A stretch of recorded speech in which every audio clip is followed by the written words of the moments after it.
মানে বিষয়টা এমন হচ্ছিল যে একদম মেম্বার চেয়ারম্যান পর্যন্ত গড়িয়ে গেছে বিষয়টা। ওহো! এইটা কি আগেই বাবা-মা ঠিক করে ফেলেছে? নাকি আপনাকে দেখাশোনা হয়েছে তারপর? না, না, না। তাহলে? বাবা-মা ঠিক করে ফেলেছে। আমি তো আগেই বলেছি যে আমাকে বাবা-মা ওই সবার মধ্যে যার কাছে বিয়ে দিবে আমি সেখানেই রাজি। ১ম দিন তার সাথে যে আমার মায়া কাজ করেছিল এবং সবচেয়ে বড় কথা হচ্ছে সে মানে আ মানে অনেক রোমান্টিক ছিল। অনেকে বলে যে আপনি কি পাস, ওয়াইফ যেহেতু বিসিএস, দুজনের মধ্যে মানে হয় না যে সে একজন বিসিএস। আমি কই আসলে ভালোবাসা থাকলে সবই জয় করা যায়। তোমার চাঁদের আলো মিলায় আমার দুঃখ সুখের সকল অবসান ও ফাগুন হাওয়ায় হাওয়ায় করেছি যে দান, তোমার হাওয়ায় হাওয়ায় করেছি যে দান। আমার আপন হারা প্রাণ, আমার বাঁধন ছেঁড়া প্রাণ, ফাগুন হাওয়ায় হাওয়ায় করেছি যে দান।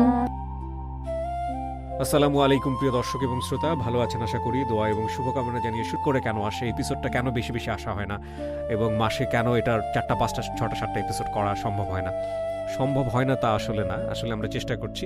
এবং আপনারা জানবেন যে একটা এপিসোড যখন রেকর্ড করা হয়, এটা রেকর্ড করবার পরে এটা কিন্তু রেকর্ড পরবর্তীতে পোস্ট প্রোডাকশন যেটাকে বলে, এটা কিন্তু অনেক কাজ থাকে এবং সে কাজের জায়গাটিতে সবচেয়ে বড় কাজ হচ্ছে যেরকম 1 থেকে 1.5 ঘন্টার একটা পর্ব, সেটাকে ইংলিশ সাবটাইটেল করে আপনাদের সামনে নিয়ে আসা এবং অনুষ্ঠানের গুণগত মান ঠিক রাখা। তো সেই জায়গাটি থেকে এটা একটা বড় চ্যালেঞ্জ এবং কোয়ান্টিটির দিক থেকে হয়তোবা এটা খুবই অল্প, কিন্তু ইনশাআল্লাহ এটার কোয়ান্টিটি ভবিষ্যতে আরও বাড়বে। আমি আর কথা না বাড়াই, শুরুতে আপনার পরিচয়টা যদি একটু জানতে চাই, আপনি প্রথমে আপনার নামটা বলেন। সম্মানিত উপস্থিতি আসসালামু আলাইকুম। আমি রুমা বেগম। রুমা বেগম, বয়স কত আনুমানিক? 36 বলতে তো কোনো সমস্যা নেই, কোনো সমস্যা নেই। নিজেদের বলে ফেললেন। ওকে, রুমা থাকছেন কোথায়, কোন জেলায় আছেন?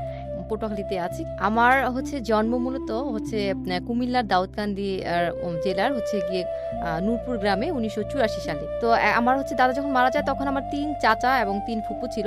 তো স্বাভাবিকভাবেই হচ্ছে গিয়ে আমার হচ্ছে গিয়ে পরিবারের সাপোর্ট দেওয়ার জন্য আব্বাকে দায়িত্ব নিতে হয়। তখন হচ্ছে পরিবারের সমর্থন জানানোর জন্য ঢাকায় চলে আসে আচ্ছা। এবং ঢাকায় চলে এসে হচ্ছে গিয়ে ছোটখাটো একটা ব্যবসা শুরু করে জুট মিলসের।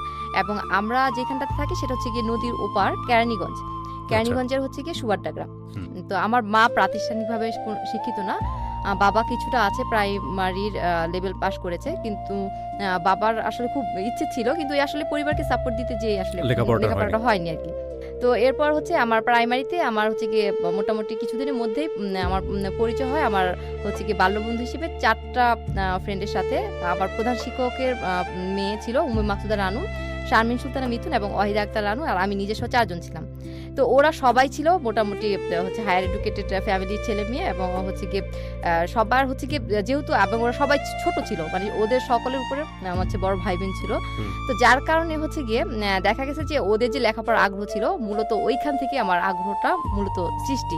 আমি দেখা গেছে সকাল, যেহেতু আমার বড় ভাই বোন নেই, আমার কোনো শাসন বারণ করার মতো কেউ নেই।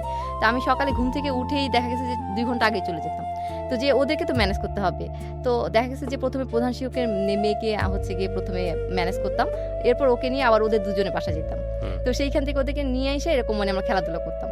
এবং আমাদের স্কুলে আমাদের 4 জনকে বলা হতো পায়রার দল, শান্তি পায়রার দল, কারণ হচ্ছে আমরা বিভিন্ন সাংস্কৃতিক অনুষ্ঠানে বিভিন্ন কার্যক্রমগুলোতে আমাদেরকে হচ্ছে গিয়ে সরব করে রাখতেন স্কুলে একদম। হ্যাঁ, কোনো প্রাইভেট টিচার ছিল না, আমি নিজেই পড়তাম। এবং হচ্ছে গিয়ে যেটা না বুঝতাম সেটা হচ্ছে দেখা গেছে যে আমার স্কুলের টিচারদের কাছ থেকে লাইব্রেরিতে তারা বসে থাকতো। এখন তো আমরা লাইব্রেরিতে আসলে ওইভাবে যাই না, আমাদের তো 6টা মানে যদি সাবজেক্ট থাকে 6টারই আমাদের টিচার লাগে, এমন এখন অবস্থা। তো আমরা হচ্ছে কি তখন হচ্ছে লাইব্রেরিতে যে বুঝে আসতাম। এবং হচ্ছে গিয়ে 5 এবং 8 বৃত্তি পেয়েছিলাম। যখন 8 তো আসলে মানে আমাদের ছেলেমেয়েরা হঠাৎ করে একটু বড় হয়ে যায়। তো যেহেতু আমার আগেই বলেছি আমার ফ্রেন্ডদের বড় ভাই বোন ছিল, তো যার কারণে ওই এলাকায় ওইভাবে কেউ ডিস্টার্ব করার জন্য সাহস পায়নি, তাদের খুব প্রভাব ছিল, যার কারণে কেউ ডিস্টার্ব করতো না। কিন্তু পছন্দ করতো অনেকেই, আমাদের 4 ফ্রেন্ডকেই, মানে মোটামুটি 4 ফ্রেন্ডকে স্কুলে ওই সময়টা আসলে আমরা কেউ অস্বীকার করতে পারবো না যে ওই সময় যে আমাদের মানে প্রেমপত্র দেওয়া বা বইয়ের মধ্যে কিছু গুজে দেওয়া, বান্ধবীর হাতে হচ্ছে গিয়ে প্রপোজ করা, তো এই বিষয়গুলো তো আসলে অহরহ ঘটতেই থাকতো। 9 ওঠার পরই আমার হচ্ছে গিয়ে পরিস্থিতি একটু চেঞ্জ হয়ে যায়। তো ওই সময় আমার এলাকাতেই মোটামুটি মানে 8-9 জন মানে খুব পছন্দ করতো আমাকে, দেখতে শুনতে একটু ভালো এবং মেধাবী এবং ভদ্র, মানে সবকিছুতে একটু ভালো পরিচিতি থাকা। দেখা গেছে যে ওই সময় যারা পছন্দ করতো মোটামুটি একই সাথে অনেকগুলো বিয়ের প্রস্তাব আসে এবং সবাই ওই এলাকার স্থানীয়, সুবাড্ডার সবাই স্থানীয়। তো মোটামুটি 5টা, সুবাড্ডা মানে ঢাকার সুবাড্ডা। হ্যাঁ ঢাকা Okay. সুবাড্ডা। ওকে। তো এখন হচ্ছে সবাই মোটামুটি যারা বিয়ের প্রস্তাবে তারা খুব প্রভাবশালী মোটামুটি। তো মানে এমন একটা অবস্থা যে প্রতিযোগিতা, বিয়েটা কে করতে পারে।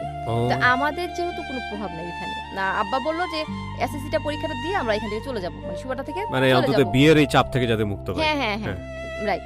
যে এত মেন্টালি প্রেশার যাচ্ছ, আমার বাবা মনে হয় যে ঘরে ঠিক মতো শান্তিতে মানে কিছুই করতে পারছিল না, কারণ ওই যারা বিয়ের প্রস্তাব দিয়েছে তাদের যারা শুভাকাঙ্ক্ষী আছে প্রতিনিয়ত আসিয়া পিড়াপিড়ি, মেয়েকে বিয়ে দিতেই হবে, কেউ বলে মেয়েকে তুলে নিয়ে যাবে, মানে এই যে একটা মেন্টালি প্রেশার। তো বাবা মা হয়তো তাদের অসচেতনতা বলি বা প্রতিকূল যে পারিপার্শ্বিকতা বলি, যেই কারণেই হোক তারা অবশ্যই বিয়ের সিদ্ধান্ত নিলেন যে তারা মেয়েকে বিয়ে দিবে। তো আমিও তো আসলে ওইভাবে তখন বুঝিনি যে আসলে বিয়ের জিনিসটা যে এত জটিল। কিন্তু আমার তো আসলে লেখাপড়াকে আমি প্রচন্ড ভালোবাসতাম, ওইরকম এইম ছিল না যে আমি ডাক্তার হব, ইঞ্জিনিয়ার। আপনাকে এসে মানে কেউ একজন তো বলেছে ফ্যামিলি মেম্বার যে তোমাকে আমরা বিয়ে দেওয়ার সিদ্ধান্ত নিচ্ছি, এরকম কিছু কে বলেছে আপনাকে? ওইভাবে তো আসলে আমি তো নিজেই দেখতাম মানে আপনি প্রতিনিয়ত। বুঝে যাচ্ছেন যে হ্যাঁ, কিছু একটা হ্যাঁ, হ্যাঁ, কথোপকথন। আমি তো প্রতিদিন দেখতাম যে তাদের গার্জিয়ানরা আসছে, এরকম হচ্ছে, অতটুকু বুঝি। না, কিন্তু আপনার ফ্যামিলি থেকে যে বিয়ে দিয়ে দেওয়ার একটা সিদ্ধান্ত নিচ্ছে হুম, হুম। এটা তো আপনি বুঝতে হ্যাঁ পারলেন। সেটা হচ্ছে ওই যে যারা শুভাকাঙ্ক্ষী আসে তারা তো আমার সাথেও কথা বলে, আইসা হ্যাঁ আইসা কথা বলে। তো মানে তারাই আমাকে বেশি ইয়ে করে যে দেখো তুমি তো লেখাপড়া তো অনেক প্রচন্ড ভালো, যেহেতু বাসো, তোমার বিয়েটা হলেই শান্তি। তা আমি আসলে বুঝি না যে মানে বিবাহ যে মানে এত জটিল বন্ধন, ওই মানে এইভাবে না বুঝে বললো যে তুমি যদি বিয়ে করো তাহলে সঠিকভাবে লেখাপড়া করতে পারবে, তোমাকে কেউ ডিস্টার্ব করবে না, হ্যাঁ এটাই হচ্ছে সবচেয়ে তোমার মানে বেস্ট হবে। তা আমিও আসলে ওইভাবে মানে ভেবে নিয়েছি। তো যার কারণে আমি রাজি হয়ে গেছি, আমি বলছি যে আমার বাবা মা যার কাছে আমাকে বিয়ে দিবে আমি মানে সেখানে তাকে বিয়ে করবো। হ্যাঁ তাকেই বিয়ে করবো। হুম। তো বাবা মা হচ্ছে এই 5 জনের কাছ থেকে যাকে বেছে নিল, তো সে হচ্ছে গিয়ে মানে আমাদের সুবাড্ডা হচ্ছে গিয়ে উত্তরপাড়া আমাদের গ্রামের নাম, আর সে হচ্ছে সুবাড্ডা মধ্যপাড়ার ছেলে। আমি আসলে ওইভাবে কখনো জানতেও চাইনি যে কোথায় বিয়ে দিবে বা দিচ্ছে। হ্যাঁ আমি যখন বুঝলাম যে বিয়েটা হলে আমার মানে শান্তি, আমি মানে হচ্ছে গিয়ে আবার মনোযোগ সহকারে লেখাপড়ায় মনোনিবেশ করলাম। তো এরপরে হচ্ছে এদিক থেকে তো চারো বাসা থেকে যেখান থেকে যত প্রস্তাব আসছে সবাই কম্প্রোমাইজ করার চেষ্টা করছে। তো ওইখানে হচ্ছে মানে বিষয়টা এমন হচ্ছে যে একদম মেম্বার চেয়ারম্যান পর্যন্ত গড়িয়ে গেছে বিষয়টা। ওহো। যে যেহেতু সবাই যারা বিয়ে করতেছে সবাই মোটামুটি প্রভাবশালী ছিল, হুম। তো ওই পর্যন্ত চলে গেছে। এইটা কি আগেই বাবা মা ঠিক করে ফেলেছে নাকি আপনাকে দেখাশোনা হয়েছে তারপর? না না না, তাহলে বাবা মা ঠিক করে ফেলেছে। আমি তো আগেই বলেছি যে আমাকে বাবা মা ওই সবার মধ্যে যার কাছে বিয়ে দিবে আমি সেখানেই রাজি। মানে আমার মানে তো আপনি জানেনও না কে না সে? না না না আমার কোনো পছন্দই ছিল না। সে আমাকে মানে কখনো প্রেমের প্রপোজাল দেয়নি, জাস্ট নিজে থেকে দেয়নি, কিন্তু একজন জাস্ট তার ক্লোজ ফ্রেন্ড বলেছিল যে সে আমাকে পছন্দ করতো, কিন্তু সে কিন্তু কোনো প্রপোজ দেয়নি। আর বাকি যারা ছিল সবাই কিন্তু প্রপোজ করেছিল। তো এরপরে হচ্ছে গিয়ে তারা সম্মতি দিল, দেওয়ার পর হচ্ছে গিয়ে আমার পাশের বাসায় যার মাধ্যমে হচ্ছে গিয়ে মানে বিয়েটা আর কি হতে যাবে, তো হচ্ছে গিয়ে তাদের হচ্ছে বাসায় বাবা মাকে ডেকে নিয়ে মানে আমার সাথে কথা হয়নি, আচ্ছা। আমার সাথে কোনো ধরনের কথা হয়নি। তো হচ্ছে গিয়ে মোটামুটি হচ্ছে গিয়ে আমার জানুয়ারি মাসের 29 তারিখে আমি হ্যাঁ। যখন 9 থেকে 10-এ উঠি, হ্যাঁ। তার মধ্যে হচ্ছে তারা হচ্ছে গিয়ে মানে বিয়ে মোটামুটি দুই পরিবার থেকে হ্যাঁ। মানে পরিবার থেকে কিন্তু ওইভাবে আসলে দেখতে এসেছিল। হ্যাঁ হ্যাঁ। ছেলের দুলাভাই এসেছিল, ওকে। হ্যাঁ ছেলের দুলাভাই দেখে গিয়েছিল। তো এরপরে আনুষ্ঠানিকতার মাঝে হচ্ছে গিয়ে 29শে জানুয়ারি 1999 সালে আমাদের বিয়েটা সম্পন্ন হয়। তো আসলে আমি তো বিয়েটাকে ওইভাবে মানে চিন্তাই করতে পারিনি। আমি আসলে ভাবছিলাম যে এখন আমার মুক্তি, যে লেখাপড়া মানে আমাকে এখন আর কেউ ডিস্টার্ব করবে না। সেই জন্য যখন আমাকে কাজী সাহেব হচ্ছে কবুল বলতে বললো, আমি না সাথে সাথে 3 বার কবুল বলছি।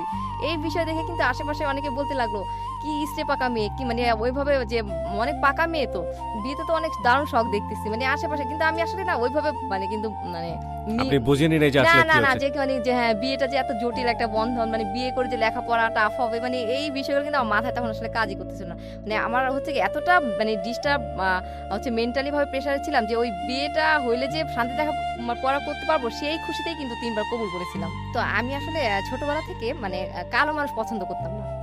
কালো মানুষ মানে হচ্ছে কি পছন্দ করতাম না।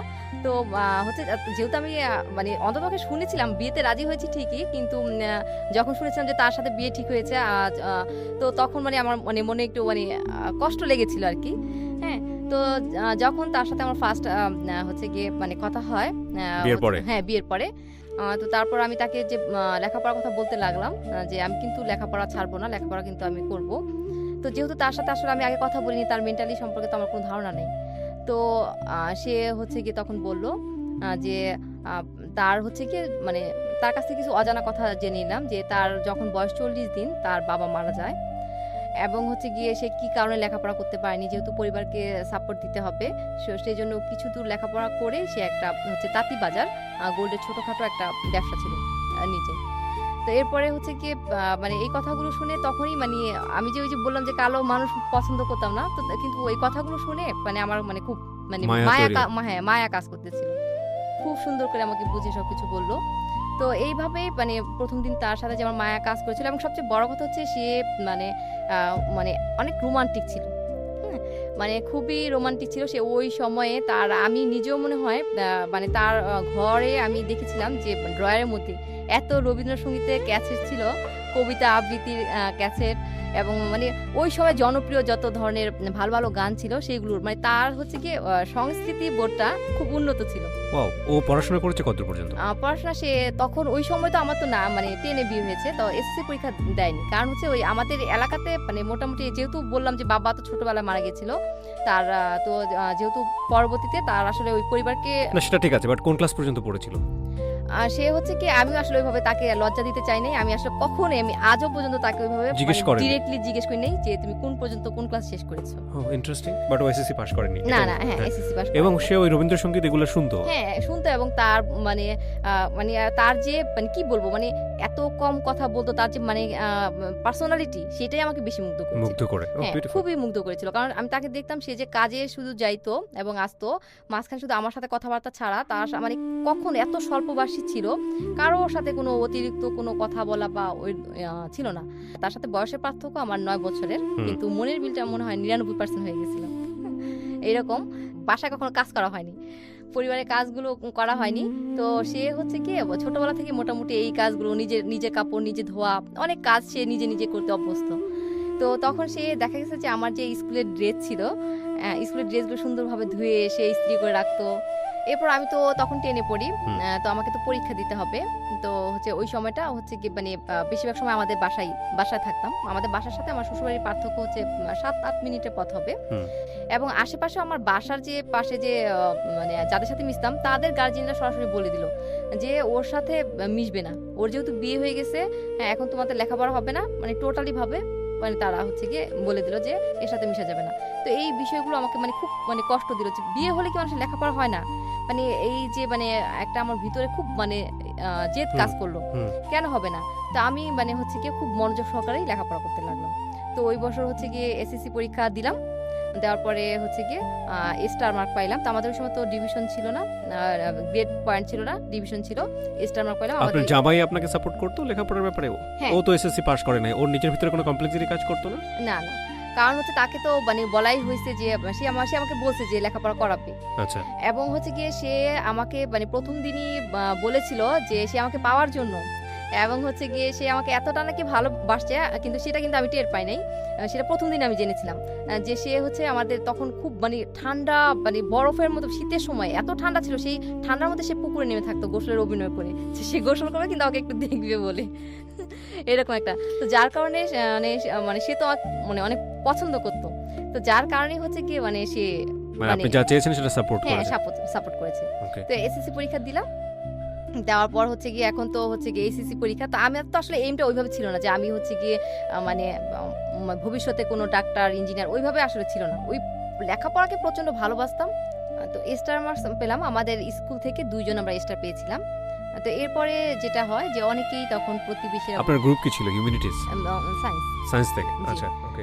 তো এরপর হচ্ছে কি অনেকেই তখন তাকে পরামর্শ দিল যে মেয়েকে মানে আর পড়ানোর দরকার নাই, এখন স্টপ করতে হবে। তো আমি তো হচ্ছে গিয়ে মানে কি বলবো, ওই যে বললাম যে লেখাপড়াকে তো প্রচন্ড ভালোবাসতাম, এটা তো ছাড়া যাবে না। যখনই মানে শুনছি, ইভেন মানে আমার ফ্যামিলি থেকেও শুনছি যে এখন আর পড়াশোনা করতে হবে না, এখন সংসার করতে হবে, স্টার পেয়ে মেয়ে এখন সংসার করবে, পুরোদস্তুর সংসার করবে। এখন তো মানে হচ্ছে কি আমাকে যখনই লেখাপড়া মানে বন্ধের কথা বলে আমার মানে কান্না ছাড়া কিছু আসে না। এটা কি জামাই বললো বন্ধের কথা? না মানে তাকে বলতেছে সবাই, মানে সে বলে নাই, তাকে বলতেছে। তো যখনই যে এখন সে বলতেছে দেখো মুরব্বীরা তো এরকম বলতেছে, হ্যাঁ তা এখন কি মানে কি করবে। এখন আমি বলি আমার সে কান্না দেখে সে বুঝতে পারছে যে না এই লেখাপড়া তো বন্ধ করা যাবে না, যে মানে এই লেখাপড়াকে এত ভালোবাসে। আমার স্কুল থেকে আমার যে টিচাররা ছিল তারাও বলেছে যে ও ভালো রেজাল্ট করেছে, ওকে আগাতে দাও। তো আমার হাজবেন্ড আমাকে পূর্ণ সমর্থন করলো। কিন্তু যারা মানে হচ্ছে প্রতিবেশী বা যারা ছিল তারা বারবার শুধু একই কথা যে এই মেয়েকে যদি হায়ার এডুকেট করো এ মানে হচ্ছে অন্য কারোর সাথে চলে যাবে। তো আবার হচ্ছে আমি যেহেতু সায়েন্স ছিলাম, তো আমাকে তো হচ্ছে গিয়ে মানে এখন তো ভালো ইসের জন্য টিচারও রাখতে হবে। তাদের যে বাড়িটা ছিল সেই বাড়িটা হচ্ছে তারা হচ্ছে কি তার এক আত্মীয়ের কাছ থেকে কিনে নিয়েছিল, মানে জাস্ট নামমাত্র কিছু বায়না দিয়ে। তো ওই জায়গাটার হচ্ছে কি প্রায় আপনার হচ্ছে কি তখন রেজিস্ট্রেশনও হয়নি, কিছুই হয়নি, মোটামুটি আরো 7 থেকে 8 লাখ টাকা পাওনা। তো এই বিষয়গুলো তো আমাদের জানা ছিল না। তো এখন এগুলো তো তাকেই মানে পরিশোধ করতে হবে। তখন আমি বললাম যে তোমার এই আমাকে লেখাপড়া করানো নিয়ে তোমার কোনো টেনশন করা লাগবে না, আমি হচ্ছে নিজেরটা আমি পারবো, ঠিক তুমি আমাকে যতটুকু পারো আমাকে হেল্প করবা। আমি হচ্ছে কি বাসায় আমি টিউশনি শুরু করে দিলাম, হ্যাঁ কিছু প্রাইভেট পড়া শুরু করে দিলাম, এবং আমি ভর্তি হলাম হচ্ছে কি নদীর পাড় ঢাকা মহানগর মহিলা কলেজ লক্ষ্মীবাজার, সেখানে আমি ভর্তি হলাম। মানে নিজের পড়াশোনা নিজে টিউশনি করে হ্যাঁ পড়বেন? জি জি, মানে আমার হচ্ছে ডিসিশনটা এরকম নেওয়া হলো যে তোমার আমাকে করতে হবে না, তুমি হচ্ছে বাসা মেনটেন করো, হ্যাঁ ওই দিক থেকে মেনটেন করো, আমি হচ্ছে আমারটা চালাতে পারবো ইনশাল্লাহ।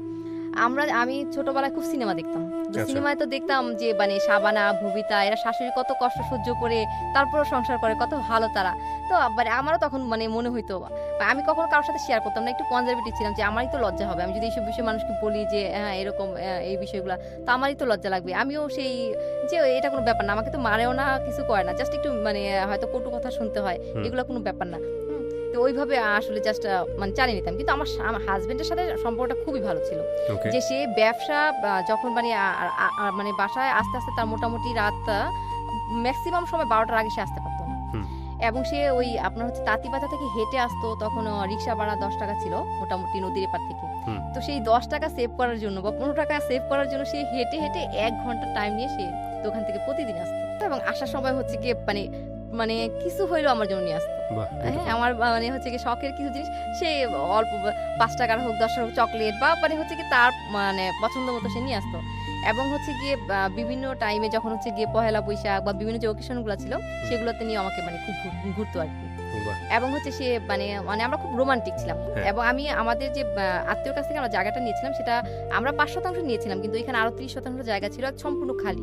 তো সেই জায়গাটা মোটামুটি আমাদেরই দেখাশোনা করতে হতো আর কি। সেইখানে আমরা হচ্ছে গিয়ে বিভিন্ন সবজি চাষ করে খাইতাম, ঢেঁড়স ছিল বা বিভিন্ন সময় বিভিন্ন যখন যেটা হইতো করতাম। তো দুইজনে সকালবেলা সুন্দর করে সেগুলো পরিচর্যা করতাম, এবং যেহেতু 30% জায়গাটা মোটামুটি বেশ বড়, এবং ওই তার পাশে ছিল নিচু জায়গা মোটামুটি 150%, তার পাশে নিচু শতাংশ ওগুলো বিভিন্ন মানুষের আর কি মালিকানা। তো কিন্তু সারা বছর প্রায় পানি থাকতো, ওই খালের সাথে সংযোগ ছিল তো বুড়িগঙ্গা নদীর সাথে, সারা বছর পানি থাকতো। তো ওইখানকার যে প্রাকৃতিক যে দৃশ্যটা মানে কি বলবো মানে এত ভালো মানে লাগতো। মোটামুটি মানে ওই কাজে আসার পর 12টার পরে আসার পর আমরা দুজন দরজা খুলে এরকম বসে থাকতাম যখন হ্যাঁ রাতের বেলা রাতে হচ্ছে এরকম জানালা খুলে দরজা খুলে বসে থাকতাম। জোনাকি পোকা এরকম ঘরে আসতো, হ্যাঁ দুজনকে খুবই মানে রোমান্টিক ভাবে আমার সময়গুলো হচ্ছে কি পার করেছি, হ্যাঁ পাস করতাম। সে যখন আসতো আমি তখন ঘুমিয়ে থাকতাম, সে কখনো আমাকে ডাকতো না যে তার ঘুমটা ডিস্টার্ব হবে। তখন সে খাওয়া দাওয়া করে তারপর হচ্ছে রিল্যাক্স মোডে তখন হচ্ছে কি আমাকে মানে ডাকতো, মানে তাকে যে আমার হেল্প করা লাগবে বা তাকে এটা মানে কখনোই কোনো রাগ জিনিসটা তার ছিলই না।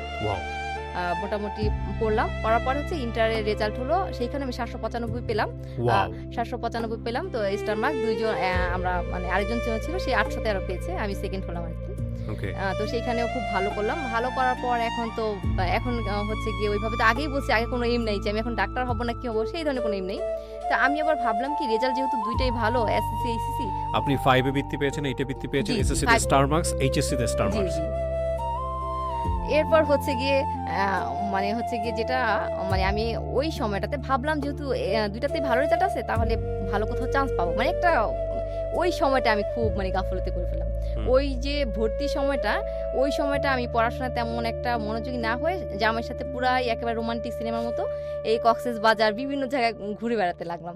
হ্যাঁ ঢাকায় রিক্সায় ঘুরে বেড়ানো, বিভিন্ন আত্মীয় বাসা যেয়ে থাকা, এই সময় এর মধ্যে তো আসলে আর সুযোগ পাই নাই, বিয়ের পর লেখাপড়া মাঝখান দিয়ে চলে গেছে। তো এই সময়টাতে হচ্ছে আমরা বেস্ট মানে এনজয় করতে লাগলাম, ভাবলাম যে পারবো মানে হয়ে যাবে এরকম একটা। তো এর মাঝখানে হচ্ছে ভর্তি হয়েছিলাম মানে আমার ফ্রেন্ডের সাথে হচ্ছে একটা কোচিংয়ে ভর্তি হয়েছিলাম, ও মেডিকেল কোচিংয়ে। তো আসলে ওইভাবে হচ্ছে গিয়ে মানে আসলে পড়া হয়নি। এরপর হচ্ছে গিয়ে আমি হচ্ছে মেডিকেল ভর্তি পরীক্ষা অংশগ্রহণ করলাম আর ঢাকা ইউনিভার্সিটিতে অংশগ্রহণ করলাম। এই দুটোর বাইরে কোথাও না জগন্নাথেও করিনি, তখন তো হচ্ছে গিয়ে মানে আপনি যদি দুটোতে একটা তো চান্স না পেতেন, মেডিকেলে তো খুব টাফ, ঢাকা ইউনিভার্সিটিতে যদি চান্স না পেতেন তখন কি করতেন? আসলে হচ্ছে কি আমি আগে থেকেই বললাম যে ওইভাবে এম ছিল না, যার কারণে এমটা কিন্তু ওই পর্যন্ত মানে মানে লেখাপড়া করবেন না এরকম কোনো ব্যাপার, ঠিক আছে হয়েছে, যাক ইন্টারভিউ পাস করে হ্যাঁ মানে ফেলেছেন। আমার একটা এরকমই একটা ইয়ে ছিল, হইলে হবে না হলে না হবে, মানে এরকম একটা মানে ব্যাপার ছিল। ওকে। হ্যাঁ, তো আমার মানে খুব সম্ভবত মনে হয় যে জগন্নাথের ফর্মটা কেনা হয়েছিল কিনা আমার এক্স্যাক্টলি মনে নাই, কারণ ওই ঢাকা ইউনিভার্সিটির রেজাল্টটা যখন আমার মানে হয়েছে আমি টিকে গেছি, তখন Wow. হয়তো পরীক্ষাটা দেই নাই, এরকম একটা কিছু একটা ছিল। তো ঢাকা ইউনিভার্সিটিতে আপনি কোন সাবজেক্টে চান্স পেলেন? আমি হচ্ছে কি মানে চারটা আমাদের যেটা হচ্ছে কি আমাদের তো ওয়েটিং থেকে আসতে হ্যাঁ হয়, জানি জানি। তো আমাদের হচ্ছে কি যে লাস্টে চারটা সাবজেক্ট ছিল, ওইভাবে আসে নাই। আমার ফার্স্ট চয়েস ছিল হচ্ছে গিয়ে ম্যাথমেটিক্স, তারপরে ছিল কেমিস্ট্রি, ওইগুলা অনেক বেশি আমার ফেভারিট ছিল, কিন্তু ওইভাবে আসে নাই। ওয়েটিং থেকে আমার হচ্ছে গিয়ে চারটা সাবজেক্ট ছিল, জুলজি, তারপর হচ্ছে বোটানি, আর হচ্ছে গিয়ে সয়েল সায়েন্স, আর হচ্ছে সাইকোলজি। আপনি সোশ্যাল সায়েন্স নিয়ে? হ্যাঁ, তখন হচ্ছে কি মানে অনেককে জিজ্ঞেস করলাম যে কোনটা নিলে ভালো হয়, মানে আমার আসলে সায়েন্স ব্যাকগ্রাউন্ড বলতে তো স্কুল কলেজে শুধু ফিজিক্স কেমিস্ট্রি বায়োলজি, কিন্তু এছাড়াও তো যে সাইকোলজি সায়েন্স, তারপর হচ্ছে কি সয়েল সায়েন্স, এগুলো সম্পর্কে তেমন আইডিয়া ছিল না। তো অনেকে তখন ওই মুহূর্তে যারা ছিল তারা বললো, আমাদের তখন ঢাকা ইউনিভার্সিটিতে হচ্ছে 2000 সালে soil water and environment science হিসেবে যুক্ত হয়েছে আর কি, আগে ছিল সয়েল সায়েন্স হিসেবে। তো সবাই বললো যেহেতু এখন তখন জলবায়ু মানে সম্মেলন নিয়ে খুব আলোচনা হচ্ছিল, তো বললো ইনভায়রনমেন্টাল সায়েন্সটা এখন গুরুত্বপূর্ণ স্কোপ আমাদের জন্য হইতে পারে। হ্যাঁ, না এটা খুব রেয়ার। আরেকজন ছিল যে সে হচ্ছে কি মোটামুটি 840 সে এসএসসি তে পাইছে, সে আমাকে পরামর্শ দিল যে আমার ফার্স্ট চয়েস ছিল সয়েল সায়েন্স, মানে সে হচ্ছে চয়েস থেকে গেছে। তো সে বলতেছে এটা যে আমার তো এই ছিল, এবং আমি মেডিকেলও পরীক্ষা দিই, তার নাকি ওইটাই পড়ার আগ্রহ ছিল। সেশন কত আপনার? আমার হচ্ছে এসএসসি ঢাকা ইউনিভার্সিটি সেশন 2002 হ্যাঁ 2003। ওকে। তো এরপর হচ্ছে গিয়ে বাসায়ও কারো পরামর্শ নিলাম না যে কোন সাবজেক্ট নিব, ওইখানেই আমি জাস্ট সরাসরি যেহেতু আমাদের সরাসরি চয়েস করতে হয়েছে, সরাসরি হচ্ছে গিয়ে সয়েল সায়েন্সকে চয়েস করে আসলাম। বাসায় যাওয়ার পর তো সবাই এটা তো কেউ শুনে নাই, আর ওইভাবে তো আসলে গাইডলাইন্সও নাই, ওগুলা বোঝার মতো আসলে তেমন কেউ ছিল না। তারপর বলে এটা কি সাবজেক্ট সয়েল সায়েন্স, তুমি জুলজি নিতা বা বোটানি নিতা তাহলে তো হইতো, বোটানি নিলেও তো তুমি ভালো কিছু করতে পারতা, বা সাইকোলজি নিলেও তো পরবর্তীতে তুমি সাইকিয়াট্রিস্ট বা হ্যাঁ, তখন সেটা বলতেছে, তখন তো আর কোনো উপায় নাই। তো এরপর হচ্ছে গিয়ে ইউনিভার্সিটিতে হচ্ছে আমাদের কার্জন হলে ক্লাস হইতো না, কিন্তু এখানে কথা হচ্ছে যে আপনার হাজবেন্ড তো পরবর্তীতে পড়াশোনা করেনি আপনার বিয়ের পরে, নিশ্চয়ই না, পড়াশোনা আমার হাজবেন্ড তো না পড়াশোনা করে না না, না তা তো হচ্ছে এবং ফ্যামিলি ওয়াইফ সাপোর্ট। চলে গেল ইউনিভার্সিটিতে, তাও ঢাকা ইউনিভার্সিটির মতো জায়গাতে, হাজবেন্ডের প্রতিক্রিয়া কি ছিল? এখন হচ্ছে কি মানে আশেপাশে কিন্তু সবাই তাকে শুধু একই কথা, যে বউ কিন্তু হাতের বাইরে চলে হ্যাঁ যাচ্ছে। বউ চলে যাবে হাতে বাইরে, মানে তাকে মানে সবসময় বলতো তোমার বউ চলে যাবে, মানে তাকে 99% নিশ্চয়ই মানে যে যাই নাই মানে যাই নাই, এটা হচ্ছে বড় কথা, মানে হচ্ছে কি চলে এতদিন যাবে। কেন যায় না এটাই বড় কথা, এখন কিন্তু চলে যাবে, কারণ সে ইউনিভার্সিটি চলে গেছে, তুমি এখানে এসএসসি পাস করো নাই। হ্যাঁ হ্যাঁ Oh my God. হ্যাঁ, তো এরকম একটা মানে ছিল। এবং মানে ইউনিভার্সিটি থেকে যাওয়ার পরেও মানে যে প্রতিবেশী ছিল সরাসরি বলতো, এই মেয়ে তুমি তো এই ছেলেটা ইয়ে করতেছো, তুমি কেন এত লেখাপড়া করতেছো, মানে বিভিন্ন ধরনের কটু কথা মানে বলতো। তো হচ্ছে গিয়ে আমি ইউনিভার্সিটি ভর্তি হওয়ার পরে এখন হচ্ছে কার্জন হলে আমার ক্লাস হয়, তো আর এই সময় যে আগেই বললাম যে বাড়ির ব্যাপারটা, বাড়ির যেহেতু সাপোর্টই করতে হবে, তো ওই সময় দেখা যায় যে মানে তাকে তো ওই দিক থেকে পুরো ওইটাই মেনটেন করতে হইতো। আর আমি তখন যেটা করতাম যে কার্জন হল থেকে মানে আমার বাসা থেকে হেঁটে ব্রিজ পর্যন্ত যাইতাম, ব্রিজটা আবার পার হইতাম গাড়ি দিয়ে, তো ওইখান থেকে আবার হচ্ছে গিয়ে হেঁটে হচ্ছে কার্জন হলে, আবার কার্জন হল মানে হচ্ছে আসার সময় আবার কার্জন হল থেকে 9 বাজার ব্রিজ পর্যন্ত হেঁটে আসতাম, আবার ব্রিজটা পার হয়ে আবার হেঁটে বাসা যেতাম, মানে এইভাবে হচ্ছে টানা মানে একেবারে ইউনিভার্সিটি লাইফ পার করেছি। বাসায় কি রান্না বান্না করতে হতো? না, বাসা যে হচ্ছে রান্না বান্না করতে হতো না, কারণ হচ্ছে আমার শাশুড়ি হচ্ছে কি মানে বউয়ের হাতে রান্না পছন্দ করে না, মানে তার নিজের হাতে রান্না করে খেতেই খুব মানে ভালো লাগতো, তো সে নিজেই রান্না করতো। আচ্ছা, হ্যাঁ, রান্না আপনার ভালো হয়েছে, মুক্তি পেয়ে গেছেন এই জায়গায়। সেটা একটা প্লাস পয়েন্ট ছিল, সেটা অস্বীকার করবো না অবশ্যই, কিন্তু হচ্ছে কি ওই মানে বলে না যে মানে খাইলে কি হবে, কিন্তু কথা শুনতে হইতো ঠিকই, খাইতাম ঠিক আছে, কিন্তু কথা ঠিকই শুনতে হইতো। প্রথমে বলেছিলাম যে ইন্টারের পর একটা বেবি নিব, এরকম একটা ডিসিশন ছিল, কিন্তু যখন ঢাকা ইউনিভার্সিটিতে ভর্তি হলাম যে রেগুলার ক্লাস করতে হয়, হ্যাঁ রেগুলার ক্লাস করতে হয়, 60% ক্লাস না হলে তো হচ্ছে কি আমাদের পরীক্ষা দিতে দিবে না, তো সেই সময় হচ্ছে মানে মোটামুটি যখন থার্ড ইয়ারে পড়ি একটা মানে হতাশার মধ্যে পড়ে গেলাম। হ্যাঁ, তখন হচ্ছে কি ভাবলাম যে যাই হোক 1 বছর ইয়ার লস হবে, কিন্তু এখন হচ্ছে বেবি নিব। মানে বিষয়টা হচ্ছে এরকম যে অনেক লম্বা একটা গ্যাপে চলে গেছেন ফিজিক্যালি, পরবর্তীতে দেখা গেল দুজনের কেউ সামর্থ্য নাও হতে পারে, সো ইটস ডক্টরাল সাজেশনটা হচ্ছে যে বিয়ের আসলে এত বড় গ্যাপ দেওয়া উচিত না বেবি নেওয়ার ক্ষেত্রে। তবে প্রথমে মানে হচ্ছে এবং আশেপাশের লোকজনও তো বিভিন্ন রকমের কথাবার্তা বলে, হ্যাঁ হ্যাঁ হ্যাঁ রাইট, প্রথম থেকেই। তো সেটাই হচ্ছে গিয়ে যে মানে তখন আমরা খুব মানে একটা হতাশার মধ্যে চলে গেছি, তখন আমার মানে হাজবেন্ডও খুব মানে বলতে লাগলো যে এখন কি করবো, আমরা তো মানে সমস্যায় পড়ে যাচ্ছি। মানে এরকম করতে করতে আরো 2-1 বছর চলে গেল, তখন আমি অনার্স থার্ড ইয়ারে উঠি। থার্ড ইয়ার ওঠার পর মোটামুটি একটা হতাশার মধ্যেই চলে আসি। মানে বেবি নেওয়ার ট্রাই করছি মোটামুটি 1 বছর হলো, তখনও হচ্ছে গিয়ে বেবি হচ্ছে না। তো এরপর হচ্ছে গিয়ে আমরা মোটামুটি হচ্ছে গিয়ে মানে ডাক্তার দেখালাম, বিভিন্ন হচ্ছে গিয়ে চিকিৎসা নিলাম। তো তারা বলছে কোনো সমস্যা নাই, কিন্তু হচ্ছে গিয়ে মানে বেবি হচ্ছে না কিন্তু কোনো সমস্যা নেই। হ্যাঁ, এরকম একটা হচ্ছে গিয়ে মেন্টালি প্যারা নেওয়ার দরকার নেই। তখন ভাবলাম যে এই হতাশাটাকে ভাগ্য মেনে নিয়ে আমরা জীবনযাপন শুরু করে দিলাম, যে এখন আমাদেরকে ভালোভাবে বাঁচতে হবে, এটা হচ্ছে মূল লক্ষ্য। তো যখন অনার্স থার্ড ইয়ার থেকে ফোর্থ ইয়ার মোটামুটি কমপ্লিট করব, তো এই সময় হচ্ছে আমার হচ্ছে গিয়ে দেবর দুঃসম্পর্কের আমার হাজবেন্ডের খালাতো ভাই। তো সে হচ্ছে কি তার এক ফ্রেন্ডের জন্য আমাকে মানে সে নিজেই ফর্ম ফিল আপ করে দেয় প্রাইমারির জন্য, যে আমার একটু হেল্প নিয়ে সে পরীক্ষা দিবে আর কি। তো আমি হচ্ছে কি যখন পরীক্ষা দেওয়ার পর ওই ছেলের হয়নি, আমার চাকরিটা আর কি হয়ে গেছে প্রাইমারি সেকশনে। তো আমি হচ্ছে কি অনার্সের পরপরই তখন মানে সবাই বলে কি জয়েন করে ফেলো, কোনো সমস্যা নেই, বাসা কাছে স্কুল তো জয়েন করো, পরবর্তীতে তুমি যদি বড় কোনো চাকরি করো তাহলে করবে। তো আমিও হচ্ছে গিয়ে মোটামুটি অনার্সের পর হচ্ছে গিয়ে চাকরিতে জয়েন করে ফেললাম প্রাইমারি হতে। এরপর পরেই হচ্ছে আবার হেডমিস্ট্রেসের পরীক্ষা হলো, তো আবার দেওয়ার পর ওইখানেও হয়ে গেল। প্রাইমারিতে আবার হেডমিস্ট্রেস হিসেবে জয়েন করলাম কিছুদিন পরেই। মানে সবাই আমার যারা ফ্রেন্ড আছে শুভাকাঙ্ক্ষী যারা হচ্ছে গিয়ে স্কুলে যখন জয়েন করছি তখন থেকে সবাই বলতে লাগলো, তুমি ঢাকা ইউনিভার্সিটি থেকে পাশ করছো, তুমি প্রাইমারিতে করবে, এটা কেমন কথা, তোমাকে অবশ্যই ভালো কোথাও মানে জব করতে হবে। হ্যাঁ, যারা শুভাকাঙ্ক্ষী ছিল। আবার অনেকে নিরুৎসাহ করতো যে প্রাইমারিতে পড়ে আর কোনোদিন কেউ কিছু হয় না, এইভাবে ইয়ে করতো। তো যাই হোক, আমি যে স্কুলে চাকরি করতাম তারা সবাই শুভাকাঙ্ক্ষী ছিল, মানে খুবই মানে কি বলবো, বিশেষ করে নুসরাত আপার নামটা না নিলেই মানে হয় না। আপাত ওই সময় ওই স্কুলের হেডমিস্ট্রেস ছিল চর চামারদহ স্কুল, আমার রানীগঞ্জের একটা স্কুল। নাম কি? চর চামারদহ স্কুলটার নাম 96 চর চামারদহ, জি, প্রাথমিক বিদ্যালয়। তো এটা হচ্ছে কি আমার বাসা থেকে মোটামুটি 1.5 ঘন্টা, 1 থেকে 1.5 ঘন্টা লাগে যাইতে। আচ্ছা, মানে আপা বলে ডাকতো, আপা আপনি এই কাজটা করেন না, আপনি পড়েন আপা, মানে সে খুব উৎসাহ দিত, মানে বিসিএস এর জন্য পড়েন। হ্যাঁ, বিসিএস এর জন্য পড়েন। তখন আমি হচ্ছে লাখিরচর সরকারি প্রাথমিক বিদ্যালয়ের হেডমিস্ট্রেস হিসেবে যোগদান করি। আচ্ছা, লাখিরচর